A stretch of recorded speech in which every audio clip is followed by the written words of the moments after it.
welcome back to my channel all about Jisu. My name is Jisu, and for today's video, I'm going to be filming about my experience being undocumented immigrant. And I really don't know how to structure this video. I feel like this video is just gonna be all rambling and all over the place, but I hope for those people who's interested in the topic to actually stay and watch and kind of listen to what I have to say. And I will definitely welcome any feedback that you guys might have or any question that you want me to address about the topic in the comment section down below. So I guess I will start from the beginning. So my family, when we were living in Korea, we weren't doing financially well. I don't know if this is still the thing. I don't know what this is supposed to be, but in Korea, at least when I was there, I remember maybe a couple of months before we actually decided to move to America. So I think we were my family was in bankruptcy or something. That's just my assumption because my parents didn't really tell me much about it. But so I remember these people in suits and stuff just coming into my house in Korea, and then putting some sort of red label and all of our furniture that might have any value to them, our TV, our couch, our refrigerator and whatnot. And apparently I found out later that that means because we were in debt, that they're gonna take away those items if we were not able to pay off our debt or reach some sort of agreement with our the person that we owe debt to, that they're gonna take the items away by a certain date. So I remember seeing that, and a couple of weeks later, we just took off the red label, which I guess means we were able to somehow pay off, or at least delay the date that we were supposed to pay off the debt by. And I remember around that time, my dad and my mom was kind of talking about oh, should we move to China? Should we move to China? And that's when that conversation came up. That was the first time that my sister and I got a passport. Initially we were thinking about immigrating to China, I believe because my dad had a friend in China, and the friend was why don't you come over if you're having such a difficult time in Korea. So we were obviously seeking to go kind of get a fresh start, especially financially, because we were doing such a horrible, we were in such a horrible financial state. And so that was one of the options that we were looking at, but I don't know why, but somehow for some reason that plan got scraped, and then my dad decided that we're gonna immigrate to New York. The reason why we chose New York was because my uncle, who is my dad's brother, and my great aunt, who is basically my grandmother on my dad's side sister, lived in US. So my great aunt, her story is she got married in Korea, and her husband immigrated to US I think in the 80s or something. And at that time they came undocumented, which means that by being undocumented immigrant, that means that you do not have any that you're just basically living in the country illegally without getting authorization from that country that you're living in. So that means that you're not a legal resident, you're not a citizen, or you don't have status such as work permit or work visa, or you're not here as a student visa or something like that. For people who might have not known what it means to be undocumented. Also, so my great aunt, when they came here, they came and they just came undocumented, but it was back in the 80s or something, where it was the rules were more lax globally. And also within the US, the rules were like really relaxed as well, because it was prior to September 11th. And I believe after that they were able to get amnesty, and that's how they were able to get like their status adjusted, so they became green card holders, and then like later they became citizens. And my uncle came here, I believe, like late 90s. And when my uncle came here, my uncle decided to come like at the urge of like my great aunt. So my great aunt initially was urging my dad to come to US around that time, like so around and like around end of like 90s, late 90s. But ultimately my dad decided not to go because, well, first reason, well, there were many reasons, and one of the reasons was because that was like almost right after like my sister was born. So then like the plan was that only my dad was gonna go and get settled first. So my mom didn't want him to like just go and leave her with just me and my sister. And then another reason, I think like this was also like a huge reason why, was because my grandfather, who is my dad's father, was really against the idea of my dad going to another country, because my dad is the eldest son. So my grandfather felt like as an eldest son, you need to stay in the native country and kind of like carry out the family honor.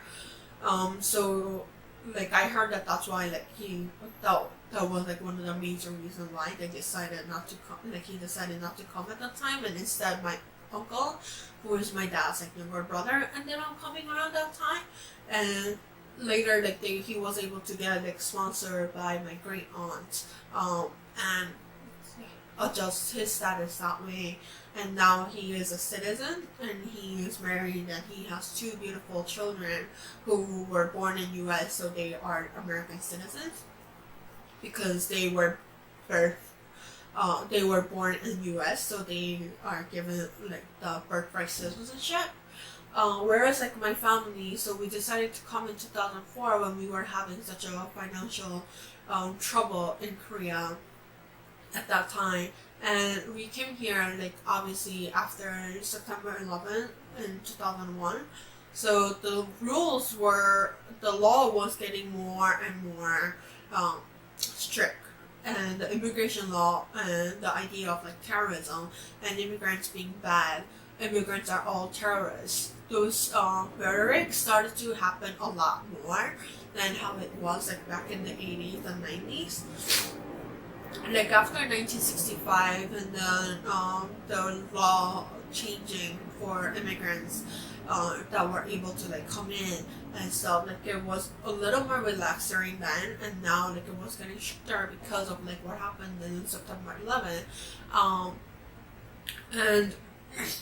And honestly, because like we had a history, like in my family, we had a history of my great aunt and my uncle like just coming here without any like legal documents, and later being able to adjust their status without like a huge issue. So we thought that when my family came here, both my parents thought that was gonna be the case for us, that we were just gonna live here for like 5 years and be able to get green card, and then like 5 years after that be able to apply for citizenship. But obviously that did not happen. Obviously as we were like growing older, like I realized that there were all these like misconceptions about immigration, and undocumented immigration, or also known as like illegal like immigrants and like aliens as well, which is like truly heartbreaking to think that like I or like my parents are seen like illegal when we just wanted like a new opportunity, because we were having such a like, hard problem in like Korea, and we wanted kind of like a place and chase after that American dream that a lot of like people from like other countries like look up to like US for. So I remember like when I was like first like coming here and first like growing up like in 4th and 5th grade, I didn't really know what it meant to be like undocumented. I just knew that that was like a part of my identity that I couldn't share with other people, like even to my like best friends or anyone like that. First because I was told by my parents that that is like a huge thing that I need to keep secret. Second, also because I didn't know how to explain that to other people that I'm undocumented and what that means to me, or because I didn't understand it myself. And I think like the time that where I actually felt like being undocumented is such a like huge, difficult thing that I need to like overcome was in like 6th grade, no, in 7th grade in middle school. I don't know why it turned into this session, but one of my friends was like telling her that like her family was kind of like in a difficult like financial like time, and she was kind of like talking about like how difficult like how like her life has been difficult because of that. And for some reason, like, so she was like telling me and like one of my other friends about it. Like the three of us were kind of like best friends in 7th grade, and I remember like somehow that turned into a place where like my other friend was like sharing like her family trouble too, and that was like, and then like they obviously like expected like me to like say something that was like a hardship in my life. And then I was like, oh, I'm undocumented, and that means that I could potentially be deported if I'm caught by like anyone under like, or anyone like under like immigration officers or stuff like that, or something like that. And the other two, I don't know how much like the other two friends like knew what that meant, but I guess like the idea of just being able to like get kicked out of the house, like kicked out of the country that I'm like living in, it was like so shocking to them that like after that they were like kind of like there was like this like non-verbal agreement that like, oh, I have it the worst. And at the time I was like just like, oh, I'm not quite sure what like that reaction is. And I think like the second time when I actually felt like, okay, like kind of like scared just because like to share that I'm undocumented was when I was in high school, and I was like during one of the like US history class, and I think like the teacher was like talking something about like, so like the class was having a discussion, and it was something about like whether we think like immigrants are helpful to this country or not, or something around like that kind of like topic. And I wanted to ask I asked the question like for her to clarify if she means by immigrant, if she means legal immigrant or like illegal immigrants, like illegal or like undocumented immigrants. And for me, it took such a courage for me to even say that, ask that question, because I felt like just by asking that question that other people around me would be able to know that I'm undocumented. I don't know. I mean, I was in school. I think that was like in my sophomore year or junior year, so that would have been like 2010, 2011 or something. And that was also when like the term undocumented wasn't that like thrown around, and or like at least I didn't like really know like too much about like this like immigration movement. And so like that was like something like that, and I was like still at a space where I'm like, okay, I don't know anyone else like who's undocumented besides one of my other friends who is undocumented. And I don't know if anyone in the school and like in the high school that I'm attending is undocumented. And I don't know if that is something that like people are gonna be able to accept about me if I share. So I just by like even asking that question was kind of like, it took courage for me to say that, like just to ask that question, which is kind of like looking back, which makes me feel like weird to say that like I want like that was like something that took courage, because it seems like that was something like so minor, and that that really shouldn't be something that I'm like scared of just to ask a question. And it wasn't like I was like blatantly like just randomly stating out, oh, so I'm undocumented, so does that mean I'm dangerous immigrant or whatever? So I don't know. But that was also when I was like less aware about like the immigration movement and like the social movement that were happening around me. And and thankfully after that, in 2012, DACA was announced. And for those of you who don't know what DACA is, DACA stands for Deferred Action for Early Arrival, something like that. Deferred Action for Child Arrival. Anyway, so DACA is for people who came here under age of 16, and I believe that they were here before like they had to be here before like 2007 or something, and there was an executive order that was declared by Obama. I will have more information kind of like stating something because I cannot think of the requirement, but like on top of my head. And what it did was revolutionary at the time because it let undocumented youth have access to work permit and give them social security card, which meant they could have better job, they could apply for better jobs, or they could apply for going to like schools, and they could get like in-state tuitions in some places that allows that. And that really played a factor when I was applying for college. So right now I'm a current student of one of the CUNY in New York, which just means network of universities that are funded and that are made by the city. And New York State has like passed I believe in-state tuition for undocumented students like even before I went to school, like before I went to college. So that was an option for me. And at that time when I was applying for college, I really wanted to go to a SUNY, which is network of universities that are run by New York State instead of by New York City. So there is quite a lot more like all over New York State. Whereas in like New York City, they're kind of like cluttered together since it's just within the city and among the 5 boroughs of New York City. But so I really wanted to go to a SUNY school, mostly because the SUNY school would meant that I would still be able to like, I would probably would have to like dorm there, and I just kind of like wanted to get away from like my home, like how a lot of high school seniors feel when they apply for college. But I realized that that was not an option for me because first of all, the tuition fees at SUNY and CUNYs are much more affordable at private schools.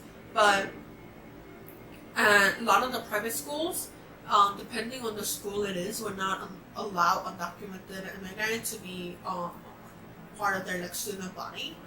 And I knew that at least in CUNY you can't go as an undocumented student, and I believe at the time when I'm applying, maybe it's different now. Some of the SUNYs didn't really know what it is for like undocumented students, and they wouldn't allow, or they would require you to have like more and more like additional like documents, and then like some of the SUNYs were like just like fine with you applying with their like with the social security number that I was able to get under DACA. And at the time I didn't know that when I was like applying and wanting to get into SUNY, I didn't know that SUNY's like tuition cost is basically double what it is for CUNY. And on top of that, the dorming cost is extra, and dorming is like so expensive that I was just like, okay, obviously like because even the New York State had in-state tuition for those people who's undocumented, they did not allow you cannot get any sort of financial aid.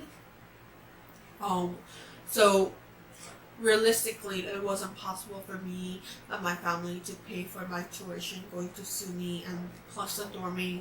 So I ended up going to a CUNY school, which obviously, like, my CUNY school, it wasn't horrible or anything. So like, I'm glad that I went there, but I think that was just like one of the experience when I kind of felt like disadvantaged because of my immigration status.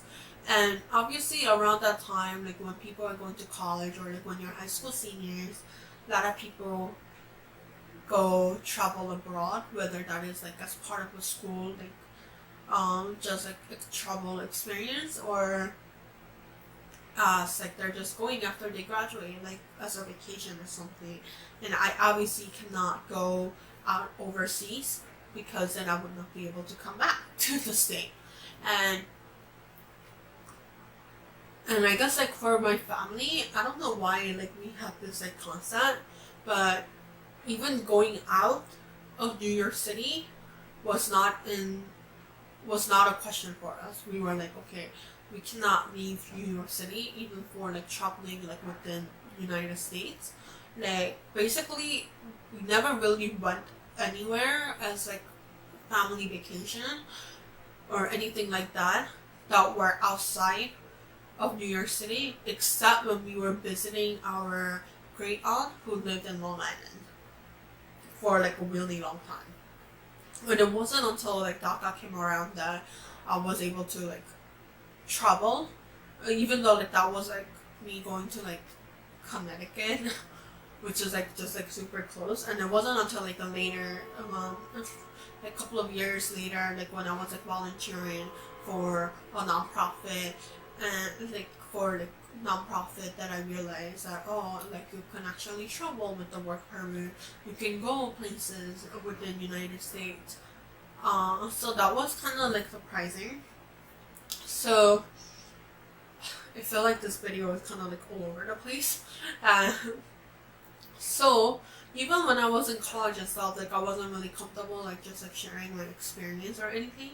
But that's when like I found when I was applying for MinKwon, when I was applying for DACA, I found this organization called MinKwon, which is their full name is MinKwon Center for Community Action, and they had a dreamer collective made up of like Asian Americans, and I ended up kind of like joining that, and that's when I kind of like met more people who were undocumented like me and who were also Asian, because obviously my experience being undocumented is kind of like different than a Latinx person being undocumented, just because of the difference between our like day-to-day interaction with police or any sort of like immigration officer or people of authority, and the fact that like most people do not expect me as a Korean American to be undocumented, that like plays a big advantage. So one thing that I really wanted to say in this video is that because I was like involved in that dreamer collective, and also through that I was able to be part of and they could be a lot of people who were and be part of UWD, which stands for United We Dream, which is the largest youth-led organization within U.S. which is a UWD, or also known as United We Dream, which is the biggest network of undocumented youth. Biggest network of undocumented youth that are being youth across the U.S. And they do a lot of like advocacy work, organizing and stuff like that to change the policies and to make sure that they educate and look out for people within the community. I'm gonna have like all these links down below so you can check out like their website and stuff for more information. But I think like that was like the first time like being a part of this like movement was the first time where I actually heard the phrase being undocumented and unafraid being thrown around. And that was like such an interesting moment for me to think that, like, because I was like always kind of like uncomfortable sharing my experience, that like it was okay for you to talk about this experience of being undocumented and to share that part of your identity and to say that, like, no, I'm not scared to say that. There is power in number, and there is also like power in being part of the movement. And but I realized, like, as I was like participating in the movement, and also like with my feelings, and also like the difference that I see between like the Latinx community's experiences and my own experience, especially being an Asian American and living in New York City and at a neighborhood where it is heavily Asian American, and mind you, Korean and Chinese Americans at that. I realized I don't have a problem saying I'm undocumented to like non-Asian population, like to Latinx populations, because I know that I'm gonna be accepted for my identity. Even though our experiences might be different, like the fact that I'm undocumented can create a bond with another undocumented Latinx person. And also, even if they're not undocumented, the other person can also kind of like understand where I'm coming from, because a lot of them might have like relatives or close friends who are undocumented, and they're aware of like what this issue means within their community. Whereas I feel like, at least for me, within the Korean community, I feel like that kind of acceptance isn't there when you come out saying I'm undocumented. And it's not that, and it's not because it's not common for undocumented persons to exist in Asian communities. I heard some statistics, like for Korean Americans, that there are like 1 out of 7 people who are undocumented in the United States. So when you think about it, that is a huge number of people who are undocumented. So I definitely think like that this is an issue that people can kind of like, that another like a Korean American can also like bond over. But the issue that I see among like the Korean community is that like we don't talk about it. Talking about your immigration status is not a thing. The only thing that we talk about is like, are you a first generation or second generation, or like were you born here, or were you not, or when have you come to US? Like we don't ask, or we don't talk about, oh, I came here as a green card holder through like being able to like get like relative sponsorship, and that is how I came here and now I'm a citizen, or like like I came here back in like 80s or 70s and I didn't have any status, but later I was able to adjust. Like people usually don't talk about that, and I think like that kind of like creates a misconception along with like any other like stereotypes that like non-Asians have about Asian Americans, and that kind of like puts the pressure on us to be like, no, we are such an amazing rule follower and we don't do anything that is against the law, to say that I came like, and then like just the fact that like if you did anything against the law, that it is such a shameful thing, like coming here without any papers, and also like that kind of like that I think like that kind of contributes the tolerance of the issue being a little not there, and that definitely the stigma of being undocumented is there as like within the community. Like the stigma of being undocumented is like, oh, you're undocumented? Did not expect that. I thought you were a citizen. Or like, oh, really? Or even like kind of like the reactions of like, oh, and how does that work? Where regardless of whether it comes from like kind of like place of ignorance, or where place of like genuine like curiosity because they don't know, or like where they're just like kind of like disgusted that like you're undocumented and like that like you're almost like a second class citizen, or like just like a second class person like who doesn't deserve anything because of that immigration status. Makes me afraid to say it to people, to my Korean community.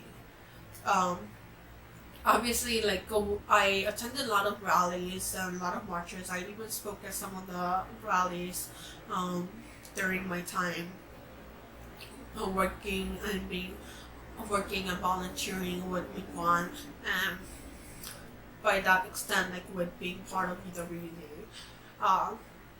But my parents obviously never wanted me to say any of it, and they did not like that I was attending these things, let alone like speaking at it. And I think that really does like come from the fact that like they don't want there is a fear of sharing that like you're undocumented, and they do fear that like, oh, what if like ICE officers come like looking for me because I spoke or I was a part of like those rallies. And I think like I don't feel comfortable when I find out that like a Korean media is there at a rally or something, which inevitably they were at those rallies because MinKwon is a Korean American organization, so they have a lot of connection with the Korean ethnic media, and whenever like my pictures or like a statement that I said would be in the newspaper, I would be like okay with it, but also not be okay with it because I'm afraid of like sharing my status. Like I'm not really afraid of sharing my experience to the Korean community because I'm afraid that they're gonna treat me like as a less than of a person who has a document, but I'm afraid of the association that that's gonna like lead to, as far as like my parent and my sister goes. Like Korean American community is pretty small,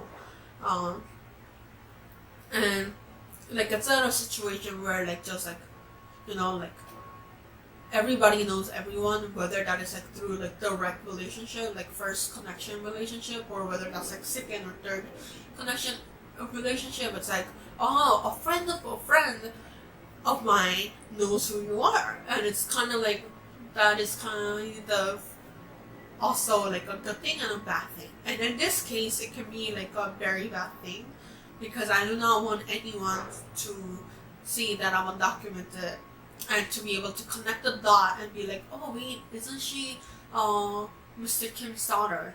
I didn't know Mr. Kim was undocumented.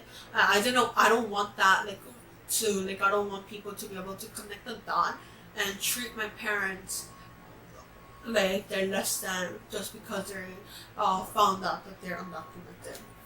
That is why I feel kind of like afraid to say that I'm undocumented in some places. But I do gotta say that I have met, and there definitely were a lot of Korean Americans who were also very accepting of the fact that I was undocumented, and that really encouraged me. So I did so it's not like every Korean is like, okay, like you're undocumented, that makes you like a horrible person or anything. I'm at a point where I'm like, okay, undocumented, and I'm definitely unafraid to say it to some people.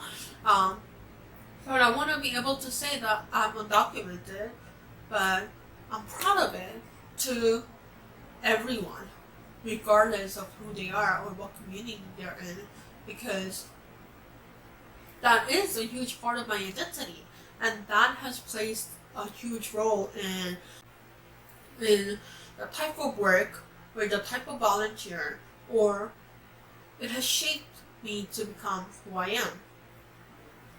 It has shaped me to become a person who cares about social justice issue.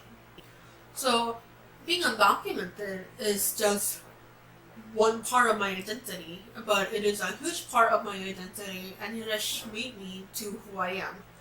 And I think right now, I am very proud of the person I am right now. And I think because of that, like, I am proud to say that I'm undocumented. Do I wish that there was a way for me to be able to adjust my status? Yes, absolutely. But does that mean that when I someday eventually could be able to adjust my status, that I'm gonna just like forget and pretend like this whole undocumented experience does not exist? Absolutely not. That is something that I cannot separate from my life. It's just as much of my identity as being a female. So I just kind of like wanted to make this video to get that like thoughts like out of my way, and be able to also like say that yes, I'm undocumented, but so what? In the end, I'm still a human. Like, I have struggled with being undocumented. I know that my experience might have been more privileged, might have been less difficult than people who went through deportation, or who had family members go through deportation, because I did not experience any of this experience. But I just want to say that I think just because I did not go through any of those like traumatic experiences that other people might have went through, that doesn't make my experience less valid. Like, I understand that some people might have a bigger issue because of their identity as being undocumented, or any other issues that they might have. Really. Like, I'm definitely not saying I had it the worst, and I'm like coming back from like the worst experience that anyone could ever had, but everyone's low point is different, and everyone's struggle is different. But I just want to say that I think it's important for people like me, who may not have went through like deportation process, or like who may not have went through knowing like or being fearful of everyone in their life or their family being deported one day, and who may be living in a bubble, which I feel like I'm living in a bubble, living in New York City, where and an area where that is like heavily Asian American populated. But I think my experience of being undocumented is still very valid, and that kind of like dilemma of being like, well, I'm undocumented, but I didn't go through all these things. But my Asian identity makes it more complicated, because I feel a certain way when I'm trying to share my experience as an Asian American of being undocumented. So I just wanted to get that off of my chest. Just through this video, just by like talking about it, I feel like my experience is being more validated, and I would love to hear more about what other people's struggles are, or how they have dealt with issues. It doesn't have to be about immigration status, obviously. It can be just about anything.